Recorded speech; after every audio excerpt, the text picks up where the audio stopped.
you're trying to find a way to calm down, but you just got really mad at something.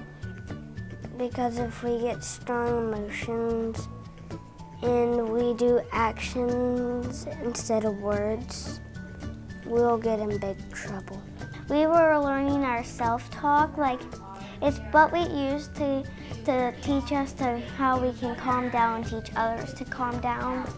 It means that your brain is under control and you're not wanting to hurt anybody or do something that is not necessary.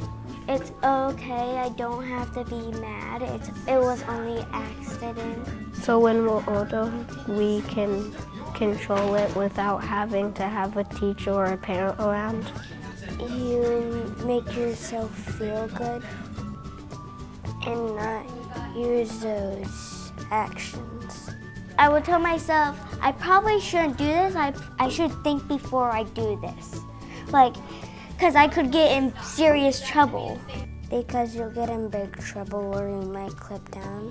When we're adults, there's not going to be anybody to teach us anymore. So we're going to want to know that for when we're adults.